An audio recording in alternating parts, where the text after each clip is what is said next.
انشاءاللہ بھائی. 313 مرتبہ میں کیوں پڑھواتا ہوں؟ 313 جو ہے یہ بدرین کی تعداد ہے. اس تعداد میں اللہ نے کرنٹ رکھا ہے. کرنٹ کوئی ہے، کوئی چیز ہے اس کے اندر، وہ کیا ہے وہ اللہ جانے. تو اس لیے جو ہے آپ تو خالی پڑھنا شروع کرو. کچھ باتیں میں بتاتا ہوں، دھیان سے سنو. یہ میرے جو وظیفے ہیں یہ جاندار، شاندار، مالدار، دیندار، ایماندار وظیفے ہیں. 313 مرتبہ سورہ اخلاص، 313 مرتبہ درود شریف، مختصر والا درود، صلی اللہ علیہ وسلم، صلی اللہ علیہ وسلم، صلی اللہ علیہ وسلم. یہ تو بہت آسان ہے. 313 مرتبہ استغفار، اللہم اغفر لی، اللہم اغفر لی، اللہم اغفر لی. یہ تو سب لوگوں کے لیے ہے، ساری دنیا کے لیے ہم نے اسے عام کر دیا ہے. لوگ پڑھ رہے ہیں، فائدہ ہو رہا ہے الحمدللہ، اور کام بھی بن رہے ہیں. اب کچھ تھوڑا سا ہم نے ہماری دکان آگے بڑھائی ہے. بھی دھندا آدمی بڑھاتا ہے نہیں بڑھاتا. لوگ کہتے ہیں کہ مولوی صاحب پہلے تو سورہ اخلاص آپ 100 مرتبہ پڑھاتے تھے، اب بھاؤ بڑھا دیا 313. میں نے کہا تو نے جو مکان خریدا کتنے میں خریدا تھا؟ 25 لاکھ میں. اب کیا بھاؤ آ رہا ہے؟ 2.5 کروڑ. تو میں نے کہا تیرا مکان کا بھاؤ جو بڑھ سکتا ہے تو ہمارا بھی تو بھاؤ بڑھ سکتا ہے. نہیں بڑھ سکتا بھائی بھاؤ تو بڑھتا ہے نا، جتنا پڑھو گے فائدہ ہی فائدہ ہے. اب میں کہتا ہوں کہ اگر اللہ ہمت دے تو 313 مرتبہ سورہ فاتحہ، 313 مرتبہ لا حول ولا قوت الا باللہ. بس روزانہ نہیں پڑھ سکتے، ٹینشن مت لو. آپ ہفتے کا یہ کورس ہے، ہفتے میں تو اتنا پورا کر سکتے ہو نا بھائی. ایک دن سورہ اخلاص پڑھ لو، ایک دن درود شریف پڑھ لو، ایک دن استغفار پڑھ لو، ایک دن جو ہے سورہ فاتحہ پڑھ لو، ایک دن جو ہے لا حول ولا قوت الا باللہ پڑھ لو. پھر بھی 2 دن چھٹی کے ملتے ہیں، کبھی آگے پیچھے ہو گیا تو اس میں تھوڑا سا پورا کر لو. اتنا تو کر سکتے ہو نہیں کر سکتے؟ یہ ٹاپ 1 ہے، ٹاپ 1. اتنا کر لو گے انشاءاللہ، اس کے بعد اس کے فائدے دیکھو گے. آپ کہو گے ارے اللہ روزے میں بھی برکت دے گا، اللہ تعالیٰ دعائیں بھی قبول کرے گا، اللہ پریشانیاں بھی دور کرے گا، اللہ سے جو مانگو گے اللہ دے گا. اس پر میں ایک حدیث سنا کر بات ختم کروں. ایک صحابی تھے جن کا نام تھا معاویہ ابن معاویہ لیثی انصاری. یہ تبوک جا نہیں سکے، بہت بیمار تھے، مدینہ منورہ میں تھے. بھائی انتقال ہو گیا ان کا، اور حضور صلی اللہ علیہ وسلم تبوک میں تھے، سارا قافلہ تبوک میں تھا. تو حضرت جبریل آئے تبوک، کہا حضرت معاویہ ابن معاویہ لیثی انصاری کا انتقال ہوا ہے تو کیا کریں؟ غسل وغیرہ کفن وغیرہ وہیں دے دیں، وہیں جنازہ پڑھ لیں، وہیں دفن کر دیں مدینہ میں، یا ان کی لاش یہاں لائیں؟ آپ نے فرمایا نہیں، ان کی لاش یہاں لاؤ. دیکھو یہ عزت مل رہی ہے. فرشتے آسمانوں سے آ رہے ہیں، نبی سے اجازت لے رہے ہیں، فرشتے واپس جا رہے ہیں مدینہ، اور ان کی لاش کو اٹھا کر تبوک لا رہے ہیں. تبوک میں حضور صلی اللہ علیہ وسلم نے جنازے کی نماز پڑھی. پھر حضرت جبریل نے پوچھا، خالی حضور نے اکیلے نے نہیں پڑھی، سارے صحابہ نے پڑھی. یہ صحابی تھے وہ سب قافلے میں جو ساتھ تھے. پھر حضرت جبریل نے پوچھا کہ حضرت یہاں تبوک میں دفن کر دیں یا بقیع لے جائیں؟ آپ نے فرمایا نہیں، بقیع لے جاؤ. چنانچہ فرشتے اٹھا کر بقیع لے گئے، وہاں دفن کیا.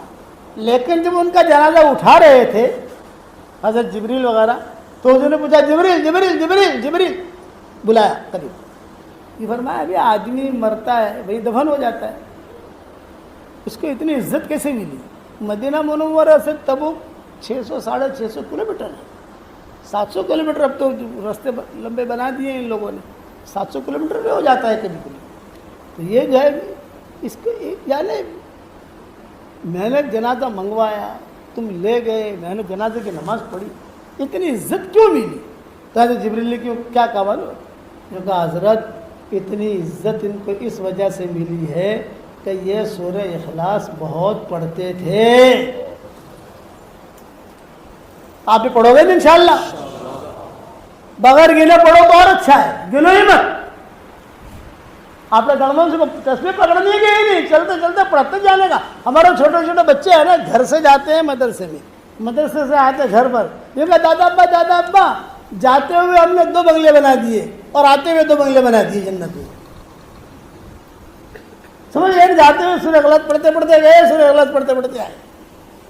ایک حدیث اور سن لو، ابو ذر غفاری بیٹھے ہوئے حضور صلی اللہ علیہ وسلم کے پاس، حضرت جبریل آئے اور حضرت جبریل نے کہا اہذا ابا ذر یا رسول اللہ، کیا یہ ابو ذر ہے؟ تو حضور نے فرمایا ہاں ابو ذر، لیکن تم کیسے پہچانتے ہو ان کو؟ فرمایا جی حضرت مدینہ والے نہیں جانتے، آسمان والے بہت جانتے ہیں، ان کو دھمال ہے آسمانوں میں۔ کہ کیوں؟ یہ سورہ اخلاص بہت پڑھتا ہے۔ تو والو پڑھو گے انشاءاللہ، بالوڑ چمکنا چاہیے آسمانوں پر انشاءاللہ۔ اور میں ایک ہدیہ دو گے مجھے بھائی، یہ ڈھیلا پڑ گیا آپ، میں چندہ نہیں مانگوں گا لیکن ہدیہ مانگوں گا، دو گے میرے بھائی؟ سب سے پہلا ہدیہ تو آپ سے میں یہ مانگتا ہوں کہ میرے لیے دعا کرنا، یہ میرے لیے بہت بڑا ہدیہ ہے۔ دوسرا میری ایک خواہش ہے، میری ایک تمنا ہے، پوری کرو گے انشاءاللہ بھائی؟ میں ایسا دن دیکھنا چاہتا ہوں اپنے مرنے سے پہلے کہ بالوڑ کے اندر کوئی مرد اور عورت بے نمازی نہ رہے۔ تو کوشش تو آپ لوگ کرو گے، آپ لوگ کوشش کرو کوئی مرد کوئی عورت بے نمازی نہ رہے۔ اس کے لیے دو کام کرنے ہیں، اللہ سے دعا کرنی ہے، کرنے والا تو اللہ ہے، اور دوسرا محنت کرنی ہے۔ جاتے جاتے کہو نماز بھائی، نماز بھائی، نماز کا وقت ہو گیا، بیٹا چل یار، بیٹا چل نماز پڑھ لے، بیٹا نماز پڑھ لے۔ ایک دن آئے گا کہ 100% نمازی بن جائیں گے انشاءاللہ۔ کرو گے انشاءاللہ بھائی؟ اب یہ سورہ اخلاص والا وظیفہ کرو گے، سورہ فاتحہ والا۔ جتنی دعائیں قرآن حدیث میں آئی ہیں سب سے زیادہ اہم دعا جو ہے وہ سورہ فاتحہ میں۔ علامہ ابن تیمیہ رحمۃ اللہ علیہ کہتے تھے اپنے شاگردوں کو، مجھے اللہ نے جو عزت دی ہے، جو علم دیا ہے، سورہ فاتحہ کی برکت سے دیا ہے۔ میں سورہ فاتحہ بہت پڑھتا ہوں تو اللہ نے مجھ پر کھولا ہے، آپ پڑھو گے انشاءاللہ۔ اب اس کے بعد میں کہتا ہوں ہمارا دعوت کا کام سدا بہار، دعوت تبلیغ کا کام ہر جگہ ہے ماشاءاللہ۔ مسجد میں جماعتیں بیٹھتی ہیں، مشورے ہوتے ہیں، اجتماعات ہوتے ہیں، جوڑ ہوتے ہیں، ساتھی جماعتیں آتی ہیں، جماعتیں جاتی ہیں۔ تو آپ لوگ بھی دعوت کے کام میں لگو گے انشاءاللہ بھائی؟ اب بتاؤ کون کون تیار ہے 3 چلے کے لیے؟ جلدی جلدی کھڑے ہو جاؤ، نام لکھوا لو، پھر ہم دعا کر لیں انشاءاللہ۔ پانی دے بتاؤ کون کون تیار ہے؟ بھائی کا کیا نام؟ بھائی لکھو لکھو، نام لکھو بھائی، نام لکھو، ہمارے جو ذمہ دار ساتھیوں نام لکھو۔ واہ واہ، والوڑ تو آگے نکلا ماشاءاللہ، دیکھو 3 یہ کھڑے ہو گئے، 4 5 6 7 8، واہ۔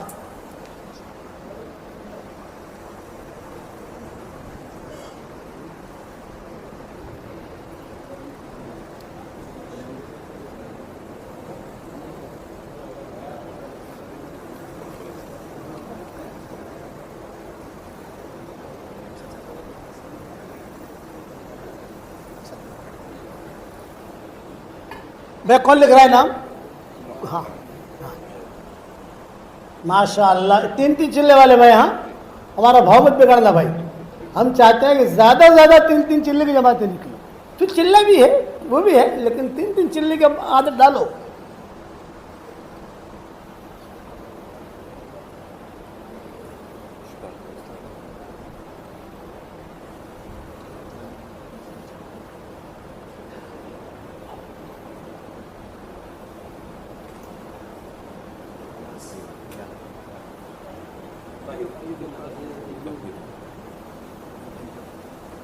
یہاں پر مؤذن صاحب کون ہے نہیں؟ چھٹی پر گئے؟ اچھا اچھا، ماشاء اللہ ماشاء اللہ۔ اور بتاؤ کون ہے؟ اچھا ٹھیک ہے، اور بتاؤ۔ ہاں تیرا نام بھی لکھا نہیں، ارادہ تو کر لے افضل، 3 چلے کا ارادہ تو کر، پورا بورے کھڑا ہو جائے گا، مساوا کر ماشاء اللہ۔ تو نیت تو کر، میں وعدہ نہیں کرواتا لیکن نیت تو کر، نیت کرنے سے کیا جاتا ہے، اللہ آسان کرے۔ اب دیکھو یہ میرا جو وظیفہ ہے اس کا نام ہے جاندار، شاندار، مالدار، دیندار، ایماندار۔ یہ میری تصویر ہے، میں جہاں جاتا ہوں یہ بھی جاندار، شاندار، مالدار، دیندار، ایماندار۔ تو پورے مجموعے کو میں تصویر دے نہیں سکتا، میری خاص تصویر ہے۔ میں جہاں جاتا ہوں وہاں میری عادت یہ ہے کہ امام صاحب کو دیتا ہوں اور مؤذن صاحب کو دیتا ہوں، ایک بات۔ دوسرا، جہاں میں ٹھہرتا ہوں جن کے مکان میں، وہ میرے میزبان ہیں، میں ہمیشہ ایک دعا کرتا ہوں، اے اللہ اب تو نے میرے شاگرد دنیا میں بہت بڑھا دیے، ہر جگہ میں جا نہیں سکتا، تو اللہ تیرا جو بندہ بندی تجھے پسند ہو اور بہت زیادہ پسند ہو اس کے گھر میں مجھے لے جا اور اس کا کھانا کھلا۔ تو وہاں جب جاتا ہوں تو وہاں میاں بیوی کو دے دیتا ہوں ایک ایک تصویر۔ تو میں نے ہمارے جہاں ٹھہرے ہیں نناج بھائی ہیں، کون مجھے نام یاد رہا نہیں، ان کو میں نے دے دی، ان کی بیوی کو دے دی، یہ ہمارے امام صاحب کو بھی دے دی، اور یہ مؤذن صاحب کی ہے، یہ میری طرف سے دے دینا ان کو، اور کہنا اس پر سورہ اخلاص پڑھتے رہو، نوٹیں بہت لگے گی، فکر مت کرنا انشاءاللہ۔ بالوڑ والوں کو پیسوں کی بہت ضرورت ہے، نوٹیں بہت چاہیے ان کو، تو حلال مال بھی ملے گا انشاءاللہ، لیکن پڑھتے رہنا، پڑھو گے انشاءاللہ۔ اچھا اب سارا مجمع ایک نیت کرے کہ انشاءاللہ اللہ کے سارے احکامات کو پورا کریں گے، کہو انشاءاللہ، اور دعوت کے کام میں اخلاص کے ساتھ لگیں گے، گھومنے پھرنے کے لیے نہیں، اللہ کا حکم ہے، جیسے ہمارے بڑے کہیں، جیسا وقت لگانے کا کہیں، وقت گزارنے کا کہیں، ویسا کریں گے، کرو گے انشاءاللہ۔ اب دعا کر لو، اللہم لک الحمد کما انت اہل، فصل وسلم علی سیدنا محمد کما انت اہل، وفعل بنا ما انت اہل، فإنک اہل التقوی واہل المغفرہ۔ اے اللہ ہمارے گناہوں کو معاف فرما، اے اللہ ہماری خطاؤں سے درگزر فرما، اے اللہ پورے والوں کو قبول فرما، ان کے محبت کے کرنے کو قبول فرما، ان کے جڑنے کو قبول فرما، ان کے مردوں کو قبول فرما، ان کی عورتوں کو قبول فرما، ان کے چھوٹوں کو قبول فرما، ان کے بڑوں کو قبول فرما۔ اے اللہ والڑ کے ایک ایک اینٹ کو قبول فرما، ایک ایک ذرے کو قبول فرما، تیرے دین کے لیے ان بستیوں کو قبول فرما، قرب و جوار کی جو بستیاں ان کو بھی تو قبول فرما، جہاں جہاں سے لوگ آئے ہیں ان کو بھی قبول فرما۔ اے اللہ میری تشکیل پر جو روزانہ 313 مرتبہ سورہ اخلاص پڑھے، 313 مرتبہ درود شریف پڑھے، 313 مرتبہ استغفار پڑھے، 313 مرتبہ سورہ فاتحہ پڑھے، اور 313 مرتبہ لا حول ولا قوت الا باللہ پڑھے، اے اللہ اس کی ساری دعاؤں کو قبول فرما، اس کی پریشانیوں کو دور فرما، اس کی ساری حاجتوں کا تو غیب سے تکفل فرما۔ اے اللہ جس کرم سے آپ نے ہمیں اس مسجد میں جمع کیا ہے، تیرے اسی کرم سے جنت الفردوس میں تو ہم سب کو جمع فرما دے، اور ہماری قیامت تک کے آنے والی نسلوں کو تو قبول فرما لے۔ جو مائیں بہنیں شریک ہوئے ان کو بھی قبول فرما، بھائی شریک ہوئے ان کو بھی قبول فرما۔ اس امت کے لیے حلال بستروں کا انتظام فرما، حرام بستروں سے اس امت کو نجات دے دے۔ اس والڑ میں آنے کو قبول فرما، یہاں رات رہنے کو قبول فرما، یہاں کی دعاؤں کو قبول فرما، یہاں کے پروگرام کو قبول فرما، اور اے اللہ یہاں سے رخصت ہونے کو قبول فرما۔ ہماری دعاؤں میں ان کا حصہ عطا فرما، ان کی دعاؤں میں ہمارا حصہ عطا فرما۔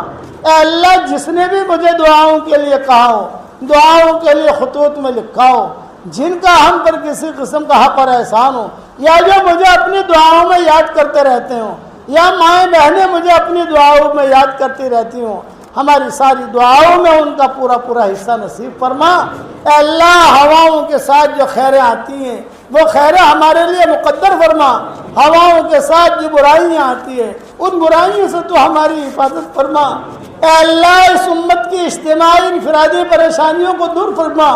اے اللہ امت بہت پریشان ہے، اے اللہ امت بہت پریشان ہے، سارے دروازے بند ہو چکے ہیں، صرف تیرا دروازہ کھلا ہوا ہے۔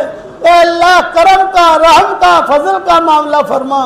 اے اللہ رسول اللہ صلی اللہ علیہ وسلم نے جتنے خیر کلان کی دعائیں مانگی ہیں وہ ساری کی ساری ہم سب کے لیے مقدر فرما۔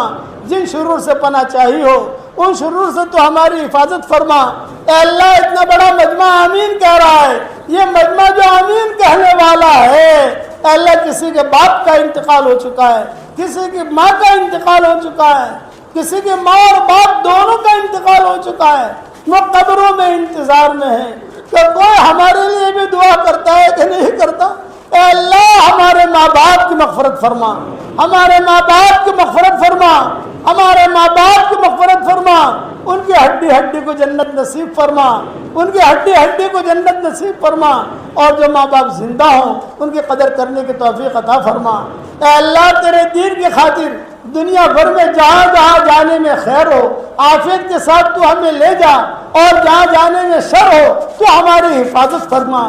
اے اللہ جن کے لڑکیوں اور لڑکیاں شادی کے لائق ہوں، غیر شادی شدہ ہوں، بہترین جوڑوں کا ان کے لیے انتظام فرما، جو بے اولاد ہوں نیک صالح اولاد انہیں نصیب فرما، جن کے اولاد طیب کے نافرمان ہیں ان کے نافرمان اولاد کو فرما بردار بنا دے۔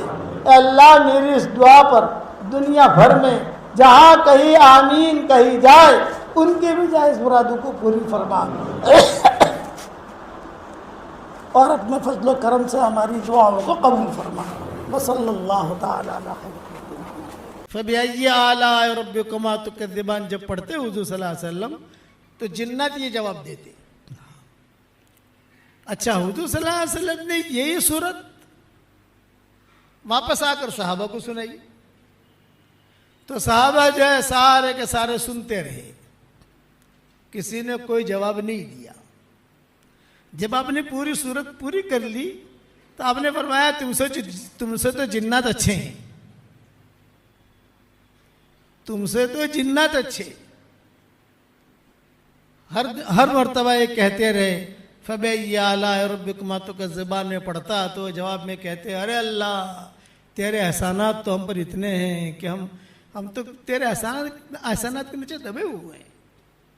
پھر حضور نے کہا جب تم سورہ رحمان پڑھو اور فبأي آلاء ربكما تكذبان پر پہنچو اور آخر میں جب پہنچو، نماز میں نہیں عام جیسے پڑھتے ہیں، تو یہ کہہ دیا کرو۔ وہ ساری کی ساری تفصیل میں نے واٹس ایپ کے سبقوں میں اور اپنی کتابوں میں لکھ بھی دی ہے، واٹس ایپ کے سبقوں میں بیان بھی کر دیے اور بیانوں میں بھی کہہ دیے۔ اب جناتوں کے متعلق کچھ سن لو۔ آپ صلی اللہ علیہ وسلم نے تقریباً 6 بیان کیے ہیں جناتوں میں، اور جناتوں نے جتنا حضور صلی اللہ علیہ وسلم کا ساتھ دیا اتنا انسانوں نے نہیں دیا۔ انسان تو جو ہے لڑائی پر آ گئے، احد میں لڑائی پر آ گئے، بدر میں لڑائی پر آ گئے، خندق میں لڑائی پر آ گئے، مخالفتیں کی۔ جناتوں نے مخالفتیں نہیں کی، بات مان لی جناتوں نے، کہ جب پتہ چلا کہ دنیا میں کچھ ہوا ہے تو یہ سارے کے سارے جنات جو ہے وہ ڈھونڈنے کے لیے نکلے کہ دنیا میں کچھ ہوا ہے۔ چاند کے 2 ٹکڑے بھی ہو گئے اور کچھ فضائیں بھی کچھ الگ الگ ہیں۔ تو وادی نخلا میں جب پہنچے تو حضور صلی اللہ علیہ وسلم وہاں فجر کی نماز پڑھا رہے تھے، اور جناتوں نے پیچھے آ کر آ رہے یہی ہے معاملہ، جو معاملہ ہے دنیا بھر میں وہ یہی ہے۔ اسی وجہ سے سارا دنیا کا نظام بدلا ہوا ہے، خالی مکہ مدینہ کا نظام نہیں، ساری دنیا کا نظام بدلا ہوا یہی ہے۔ تو جنات جو ہے وہ چپکے سے سن کر چلے گئے، حضور سے ملے نہیں۔ آپ صلی اللہ علیہ وسلم نے نماز پڑھا کر فارغ ہوئے تو قرآن کی آیتیں نازل ہوئی۔ وَإِذْ صَرَفْنَا إِلَيْكَ نَفَرًا مِّنَ الْجِنِّ يَسْتَمِعُونَ الْقُرْآنَ فَلَمَّا حَضَرُوهُ قَالُوا أَنصِتُوا فَلَمَّا قُضِيَ وَلَّوْا إِلَىٰ قَوْمِهِم مُّنذِرِينَ قَالُوا يَا قَوْمَنَا إِنَّا سَمِعْنَا۔ یہ جناتوں نے کہا، جب جنات پہنچے تو جو جنات کا سردار تھا اس نے کہا خاموش رہو خاموش رہو خاموش رہو، سنو سنو سنو، کیا پڑھ رہے ہیں؟ بس انہوں نے سنا، قرآن سنا، سنتے ہی جو ہے واپس بھاگے، اور اپنے جو بڑا بادشاہ تھا یا جو بڑا آدمی تھا ان کا، انہوں نے جا کر کہا کہ دیکھو یہ ایسی باتیں ہوئی ہیں۔ تو کئی جن جو ہے حضور کو دیکھے بغیر بھی مسلمان ہو گئے۔ تو یہ امام صاحب نے جو نماز پڑھی اس پر میں قصہ پڑھائی، اس پر میں قصہ سنا رہا ہوں جناتوں پر۔ تو حضور صلی اللہ علیہ وسلم کے پاس باقاعدہ تاریخ لینے آتے تھے، جیسے تاریخ دی جاتی ہے نا، ابھی بنگلور جانا ہے، کون سے تاریخ میں جائیں گے، کیا کریں گے، کیا، تو آپ کے پاس بھی ٹائم لینے آتے تھے۔ 3 بیان مکہ مکرمہ میں ہوئے، 3 بیان مدینہ منورہ میں ہوئے۔ حضور صلی اللہ علیہ وسلم جاتے تھے بہت اہتمام کے ساتھ، اور بہت اہتمام کے ساتھ بیان فرماتے تھے۔ روایتوں میں ہے کہ ایک مرتبہ حضور صلی اللہ علیہ وسلم نے مدینہ میں اعلان کیا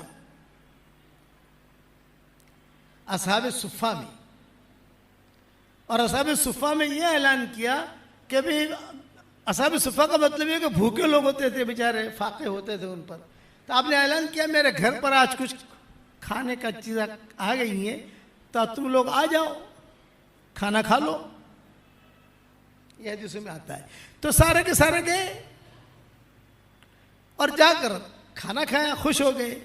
حضور صلی اللہ علیہ وسلم جب مسجد میں آئے تو عبداللہ بن مسعود بیٹھے ہوئے تھے۔ آپ نے کہا کہ ارے عبداللہ تم کھانے کے لیے نہیں آئے؟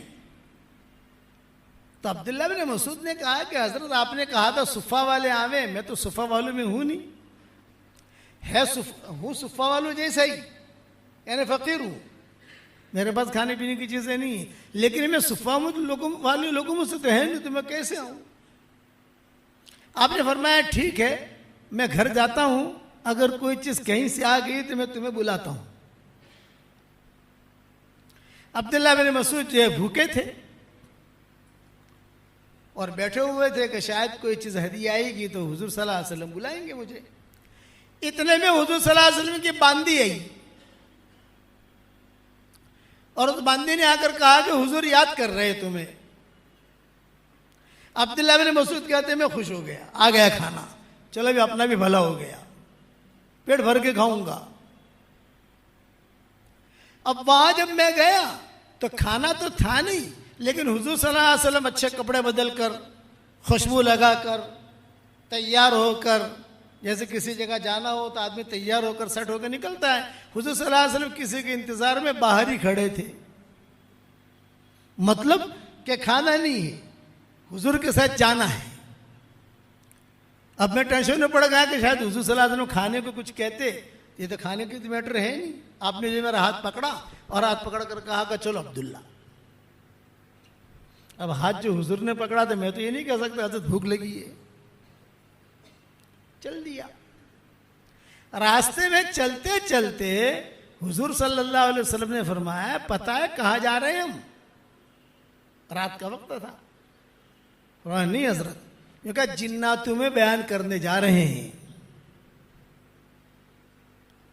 عبداللہ بن مسعود کہتے ہیں میری بھوک تو وہی ختم ہو گئی، جنات تمہیں بیان کرنے جا رہے ہیں، آج کی ہماری تاریخ ہے۔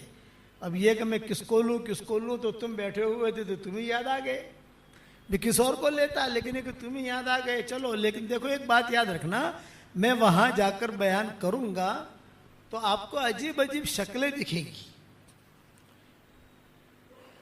کسی کے دانت نکلے ہوئے ہوں گے، کسی کے سر کے اوپر سنگ ہوگا، اور کسی کے منہ میں سے آگ نکل رہی ہوگی۔ یہ ساری شکل حضور نے ساری بیان کی، عجیب عجیب شکلیں ہوں گی۔ تو تم جو ہے ایک تو گھبرانا مت، اور دوسرا کہ میں دائرہ بنا کر تمہیں بٹھاؤں گا اس سے نکلنا مت۔ ارے حضرت گھبرانا مت، میں ایسی شکلیں دیکھوں گا تو انسان ہے، فطری چیز ہے، کبھی گھبرانا مت۔ حضرت آپ نے فرمایا دیکھ میں ایک دائرہ بناؤں گا، اس دائرے میں بھی رہوں گا، اس دائرے میں تو بھی رہنا، اور اس دائرے سے تو نکلنا مت، بس تیرا کام یہ ہے۔ تو عبداللہ بن مسعود نے کہا کہ حضرت میں تو آپ کا پاؤں پکڑ کر آنکھیں بند کر کے بیٹھ جاؤں گا، جہاں آپ وہاں میں، آپ کو چک لے گئے تو مجھے بھی لے جائیں گے، اور اگر آپ کا اکرام کیا تو میرا بھی اکرام کریں گے، لیکن میں تو آپ کا پاؤں پکڑ کے بیٹھ جاؤں گا۔ اس پر حضور صلی اللہ علیہ وسلم نے کئی باتیں جناتوں میں کہی، کئی باتیں کہی، جناتوں نے شکایت بھی کی انسانوں کی کہ انسان ہمارے ساتھ ایسا کرتے ہیں، لمبے بیانات ہیں، لمبی مضمون، لیکن امام صاحب نے خلق الانسان من صلصال کالفخار جو پڑھا ہوا خلق الجان من مارج من نار، تو یہ مضمون میرے ذہن میں آیا، حالانکہ کئی سالوں سے میں نے مضمون بیان نہیں کیا ہے۔ تو جنات نے حضور صلی اللہ علیہ وسلم کا بہت احترام کیا۔ عبداللہ بن مسعود کہتے تھے کہ سارے کے سارے ایسے دھیان سے سنتے تھے کہ انسان نہیں سنتے، انسان تو کبھی یہاں دیکھے گا، کبھی پانی لائے گا، کبھی بھائی کیا ہوا دیکھ ذرا، اشارہ کرے گا، وہاں کچھ نہیں۔ اسی لیے جناتوں کا حضور صلی اللہ علیہ وسلم بہت بیان کرتے تھے اہتمام کے ساتھ۔ آپ صلی اللہ علیہ وسلم کو جب طائف حضور صلی اللہ علیہ وسلم تشریف لے گئے تو طائف والوں نے نکالا، مکہ سے نکل گئے، طائف والوں نے نکالا، اب جو بیچ بیچ میں آ گئے، طائف جا نہیں سکتے، طائف والوں نے کہہ دیا ہم نے نکال دیا، تم یہاں مت آنا۔ مکہ والے کہتے تھے کہ ہمارے یہاں سے ایگزٹ ہو گئی، اب تم داخل نہیں ہو سکتے، تو بیچ میں رہے حضور صلی اللہ علیہ وسلم۔ حضرت زید ابن حارثہ ساتھ تھے، دونوں کے دونوں۔ تو زید ابن حارثہ کہتے تھے کہ حضرت ہم تو پریشانی میں آ گئے، وہاں بھی نہیں جا سکتے، یہاں بھی نہیں جا سکتے، اور بیچ میں ہے۔ تو حضور صلی اللہ علیہ وسلم جو ہے مکہ کے بڑے بڑے لوگوں کو بلاتے تھے، چودھریوں کو، اور کہتے تھے بھئی دیکھو ہم طائف گئے تھے، لیکن یہ کہ وہاں تو ہمارا کام کچھ ہوا نہیں، لیکن بھئی ہمیں تم امن دو تو پھر ہم مکہ میں آ جاویں۔ اس لیے کہ امن دینے کا مطلب یہ کہ ایک آدمی ٹکٹ دے دے، آپ آ جاؤ، ہم آپ کے رہنے کا، کھانے کا، پینے کا انتظام کریں گے۔ تو سارے کے سارے مکہ کے جو چودھری تھے سب نے انکار کر دیا، بھئی اب نہیں کر سکتے۔ لیکن ابو جہل کا مقابلہ کون کرے، ابو لہب کا مقابلہ کون کرے، یہ بڑے بڑے چودھریوں کا مقابلہ کون کرے؟ آپ کا بائیکاٹ کیا تھے تو ہمارا ہی بائیکاٹ کر لیں گے، ہم نہیں کر سکتے۔ اچھا، حضور صلی اللہ علیہ وسلم کا نکاح حضرت خدیجہ کے ساتھ ہو گیا تھا، بچیاں پیدا ہو گئی تھی، سارا نظام تھا، اب تو اسلام آ گیا، اسلام لے کر ہی گئے تھے وہاں طائف۔ تو یہ جنات تھے جو راستے میں مدد کرتے تھے حضور کی۔ انسان تو کوئی جا نہیں سکتا، کھانا ہے، پینا ہے، طائف کے انگور ہیں، یہ ہے، وہ چپکے سے دے دلا کر چلے جاتے تھے۔ حضور صلی اللہ علیہ وسلم بڑے پریشان، کبھی بیچارے یہ لوگ آتے ہیں، کام کر کے چلے جاتے ہیں، دے جاتے ہیں، ان کو ہم دعوت بھی دیتے ہیں، لیکن یہ کہ یہ انسان ہماری مدد کب کریں گے؟ تو مکہ مکرمہ میں ایک چودھری تھا، اس کا نام تھا مطعم۔ حضرت عائشہ رضی اللہ تعالی عنہ کی منگنی پہلے اس کے بیٹے کے ساتھ ہوئی تھی،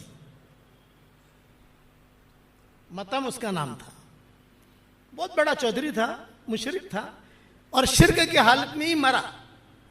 تو بدر میں حضور صلی اللہ علیہ وسلم نے اعلان کیا کہ مطعم کا مجھ پر اتنا بڑا احسان ہے کہ اگر آج وہ زندہ ہوتا اور یہ مشرکین مکہ کے بارے میں سفارش کرتا تو میں اس کی سفارش قبول کرتا۔ یہ بدر میں اعلان کیا، احسان کیا۔ احسان یہ کہ یہ مطعم نے بدر طائف سے واپسی پر ساتھ دیا، باقی سب نے تو نہ کہہ دیا۔ جنات جو ہے یہ آتے رہے جاتے رہے، لیکن جنات ہیں، بھئی جنات جو ہے یہ ہاسپٹل نہیں بنائیں گے، جنات ہوائی جہاز نہیں بنائیں گے، جنات جو ہے دوائیں نہیں بنائیں گے، جنات میں زیادہ بیماریاں بھی نہیں ہوتی، ڈائبٹیز جنات میں نہیں ملے گی آپ کو، ہارٹ کی تکلیف جنات میں نہیں ملے گی۔ لیکن وظیفے انہیں بڑے یاد ہیں، وظیفے اس میں ٹاپ 1 ہے، انسانوں کو ہی پتہ نہیں، وہ ایسے چٹکلے بتا دیں گے کہ آدمی جو ہے وہ کہیں سے کہیں پہنچ جائے گا۔